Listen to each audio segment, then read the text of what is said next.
Shalom, povo lindo que vai morar no céu. Bom dia, que Deus abençoe nosso dia, que seja um dia repleto de bênção, de paz, guardado pelo nosso Senhor e Salvador Jesus Cristo. Aqui nós estamos nesse dia lindo, maravilhoso. Hoje o sol está um pouquinho escondido, mas dá destaque aqui para os ipês, né? Olha aqui, ó, os ipês amarelos já estão todos floridos. Aqui onde a gente reside, uma cidade cercada pela natureza, pela mata, né, na serra. A gente vê aqui a floresta, né? E é tão lindo você ver esses ipês florindo, tudo ao mesmo tempo. Como que as coisas de Deus é perfeito, né? Pequeno, grande, né? Todos estão florindo ao mesmo tempo. A gente tem aqui alguns ipês aqui ainda, mas eles a são Lula bem tá novos. comendo também alguns, daí ela não tá indo muito para frente, mas se Deus quiser, se Deus vai vingar. quiser, um ou outro vai vingar com a graça de Deus. Ela tá criando raízes, né? Estamos aqui para trazer esse maná, esse pão fresquinho do céu, todos os dias de manhã com premissa. Nós já estamos aqui no capítulo 6 de Juízes, e hoje tão interessante nesse contexto, porque a gente vai ver de novo, né? O povo de Israel fez o que era mal diante do Senhor, e o Senhor acabou entregando eles nas mãos dos medianitas, e ali pesou sobre o povo de Israel, né? Eles passaram ali no estreito, e quando eles rogam a Deus Pai, né, para que tragam livramento, tragam refrigério, nós vemos aqui então a chamada, né, de Gideão, que estava ali trabalhando no lagar, e Deus o chama, né? Então nós vamos ver aqui essa chamada de Gideão, né, esse juiz que está sendo levantado para libertar o povo da mão dos Midian. E esse contexto de Gideão, ele vai mais uns 2 ou 3 capítulos pela frente falando sobre ele. Vai ser bem interessante, então é importante você pegar esse início, né, esse capítulo, para você entender, né, a história de Gideão, o propósito. A gente que ouve tanto falar, né, de Gideão, quem é essa pessoa? Nós vamos conhecer a história dele, como ele foi importante e porque o nome dele está escrito no livro da lei. Amém? Amém. Louvado seja o nome do nosso Senhor, aquele que é único e digno de toda honra, de toda glória e de todo louvor. Gideão. Vamos começar aqui o capítulo 6, amém? A opressão dos midianitas. Fizeram os filhos de Israel o que era mal perante o Senhor. Por isso o Senhor os entregou nas mãos dos midianitas por 7 anos. Prevalecendo o domínio dos midianitas sobre Israel, fizeram estes para si, por causa dos midianitas, as covas que estão nos montes, e as cavernas, e as fortificações. Porque cada vez que Israel semeava, os midianitas e os amalequitas, como também os povos do Oriente, subiam contra ele.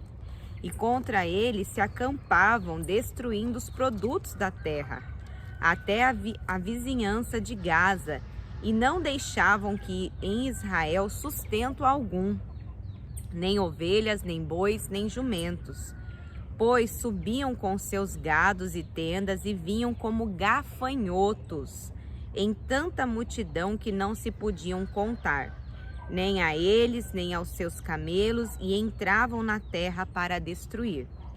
Assim Israel ficou muito debilitado com a presença dos midianitas. Então os filhos de Israel clamavam ao Senhor. Tendo os filhos de Israel clamado ao Senhor por causa dos midianitas, o Senhor lhes enviou um profeta que lhes disse: Assim diz o Senhor, Deus de Israel: Eu é que vos fiz subir do Egito, e vos tirei da casa da servidão, e vos livrei da mão dos egípcios e da mão de todos quantos vos oprimiam. E os expulsei diante de vós, e vos dei a sua terra. E disse: Eu sou o Senhor vosso Deus. Não temais os deuses dos amorreus, em cuja terra habitais. Contudo, não destes ouvidos à minha voz. O chamamento de Gideão, versículo 11. Então veio o anjo do Senhor e assentou-se debaixo do carvalho, que está em Ofra, que pertencia a Joás, Abis-errita, e Gideão, seu filho, estava malhando trigo no lagar, para o pôr a salvo dos midianitas. Então o anjo do Senhor lhe apareceu e lhe disse: o Senhor é contigo, homem valente. Respondeu-lhe Gideão: ai, Senhor meu, se o Senhor é conosco, por que nos sobreveio tudo isto? E que é feito de todas as suas maravilhas que nossos pais nos contaram, dizendo: não nos fez o Senhor subir do Egito? Porém, agora o Senhor nos desamparou e nos entregou nas mãos dos midianitas. Então se virou o Senhor para ele e disse: vai nessa tua força e livra Israel da mão dos midianitas. Porventura não te enviei eu? E ele lhe disse: ai, Senhor meu, com que livrarei Israel? Eis que a minha família é a mais pobre em Manassés, e eu o menor na casa de meu pai. Tornou-lhe o Senhor: já que eu estou contigo, ferirás os midianitas como se fossem um só homem. Ele respondeu: se agora achei mercê diante dos teus olhos, dá-me um sinal de que és tu, Senhor, que me falas. Rogo-te que daqui não te apartes, até que eu volte e traga a minha oferta, e a deponha perante ti. Respondeu ele: esperarei até que voltes. Entrou Gideão e preparou um cabrito e bolos asmos de 1 efa de farinha e carne, pôs num cesto e o caldo numa panela, e trouxe-lhe até debaixo do carvalho e lhe apresentou. Porém o anjo de Deus lhe disse: toma a carne e os bolos asmos, põe-nos sobre esta penha e derrama-lhes por cima o caldo. E assim o fez. Estendeu o anjo do Senhor a ponta do cajado que trazia na mão e tocou a carne e os bolos asmos. Então subiu fogo da penha e consumiu a carne e os bolos. E o anjo do Senhor desapareceu de sua presença. Viu Gideão que era o anjo do Senhor e disse: ai de mim, Senhor Deus, pois vi o anjo do Senhor face a face. Porém o Senhor lhe disse: paz seja contigo, não temas, não morrerás. Então Gideão edificou ali um altar ao Senhor e lhe chamou de: o Senhor é paz.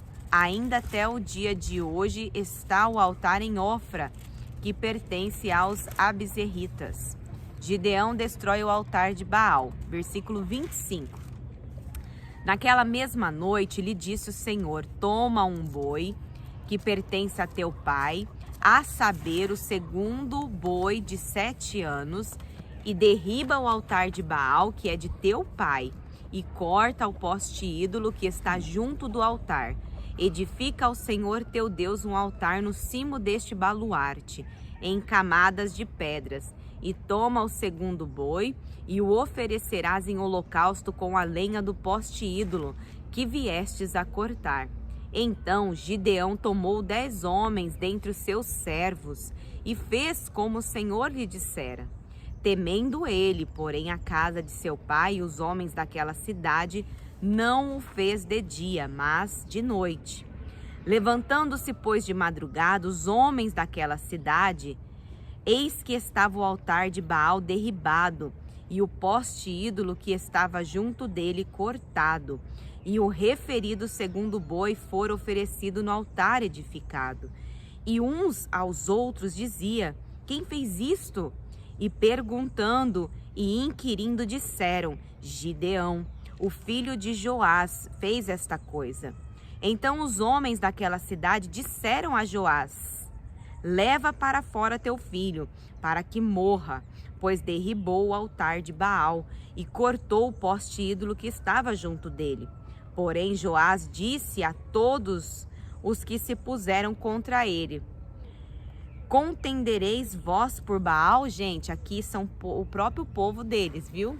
Por isso que ele está aqui, né, falando aqui, ó, e questionando: contendereis vós por Baal? Livrá-lo-eis vós? Qualquer que por ele contender, ainda esta manhã será morto. Se é Deus, né, com D minúsculo, que por si mesmo contenda, né? Se esse Baal aí é Deus, ele mesmo que se defenda. Pois derribaram o seu altar. Naquele dia, Gideão passou a ser chamado Jerubaal, porque foi dito: Baal contenda contra ele, pois ele derribou o seu altar. E todos os midianitas e amalequitas e povos do Oriente se ajuntaram e passaram e se acamparam no vale de Jezreel. Então o Espírito do Senhor revestiu a Gideão, o qual tocou a rebate, e os abzerritas se ajuntaram após ele. Enviou mensageiros por toda a tribo de Manassés, que também foi convocada para o seguir. Enviou ainda mensageiros a Azer e a Zebulon e a Naphtali, e saíram para encontrar-se com ele. Disse Gideão a Deus: se hás de livrar a Israel por meu intermédio, como disseste, eis que eu porei uma porção de lã na eira. Se o orvalho estiver somente nela e seca a terra ao redor, então conhecerei que hás de livrar Israel por meu intermédio, como disseste. E assim sucedeu, porque ao outro dia se levantou de madrugada e, apertando a lã do orvalho dela, espremeu uma taça cheia de água. Disse mais Gideão: não se acenda contra mim a tua ira. Se ainda falar, só esta vez rogo-te, mais esta vez faça eu a prova com a lã, que só a lã esteja seca e na terra ao redor haja orvalho. E Deus assim o fez naquela noite, pois só a lã estava seca e sobre a terra ao redor havia orvalho. Que história impressionante, né? Vale a gente ressaltar que Gideão, o mais jovem da casa de seu pai, era do clã mais fraco da tribo de Manassés. Não possuía credenciais impressionantes para um líder. No entanto, obedeceu ao Senhor ao remover todos os ídolos da casa de seu pai. Apesar de sua insegurança, Gideão se mostrou disposto a morrer por outros na batalha. A liderança exige sacrifício pessoal. No episódio com a porção, né, da lã, aqui no finalzinho, Gideão, que já havia obedecido ao Senhor ao destruir os ídolos da casa de seu pai, não estava necessariamente tentando adivinhar a vontade de Deus. Antes, pediu com ousadia a garantia da ajuda de Deus naquela campanha militar. A exemplo de Jacó, quando este pediu a bênção de Deus lá em Gênesis 32, 22 ao 32. Deus foi paciente e bondoso com Gideão e atendeu ao seu pedido. Coisa linda, né? A gente vê uma pessoa que, por ela mesma, ela não acreditava que ela pudesse fazer algo, mas uma vez Deus sendo com ela, ela conseguiu derrubar, né, a idolatria desse povo, o povo de Israel, que estava até mesmo adorando outros deuses, né, a Baal. E ele fez um trabalho extraordinário através da mão de Deus, né? Sim. Que a gente possa também ser conduzido, né, a essa chamada, a esse propósito, porque tão somente se Deus for conosco, não vai haver diversidade, luta, né, questões que a gente não possa vencer. Sim. Nós vamos ver no próximo capítulo 7 de Juízes, Deus concedendo a vitória a Gideão. Então aguarde aí as próximas cenas dos próximos capítulos. Amém? Vamos Amém. orar? Senhor, meu Deus e amado Pai, nós te louvamos, nós te agradecemos, Senhor, nessa manhã, por mais essa oportunidade de estarmos, Senhor, na tua santa presença. Obrigado, Deus, pelo dom da vida, por esse privilégio, Pai, que você nos concede de estarmos se alimentando da tua palavra. Essa palavra, Senhor, que fala conosco, Pai. Embora, Senhor, nós estivermos, Senhor, abatido, embora, Senhor, nós não acreditarmos em nós mesmos, ou até mesmo as circunstâncias ao nosso derredor dizer o impossível, Pai. O Senhor é o Deus que opera milagres, prodígios, maravilhas. Tão somente, Senhor, se o Senhor for conosco, nós vamos ser vitoriosos, nós vamos vencer, nós vamos sobressair sobre qualquer adversidade, Pai. Então eu lhe peço, Senhor, que seja conosco, não somente hoje, mas todos os dias na nossa vida, na vida desse irmão, dessa irmã, que porventura pode estar desanimado, pode estar abatido, pode estar travando uma luta consigo mesmo, Senhor. Dá bom ânimo, Senhor, reviva, Senhor, esse espírito, Senhor, dá um espírito excelente a essa pessoa, para que ela possa, Senhor, ser assim como Gideão, Pai, ser levantado numa geração, numa nação, num território, até mesmo no seio da sua família, para fazer diferença e engrandecer o Teu nome, Pai. Eis aqui, Senhor, vaso, Senhor, de honra na casa do olheiro, Pai. Nos usa, Senhor, como Teu querer, conforme a Tua vontade. É o que nós te pedimos e já te agradecemos, em nome do Teu Filho amado Jesus. Amém. E graças a Deus. Lâmpada para os meus pés é a palavra do Senhor e luz para o nosso caminho. Que Deus abençoe seu dia. Shalom.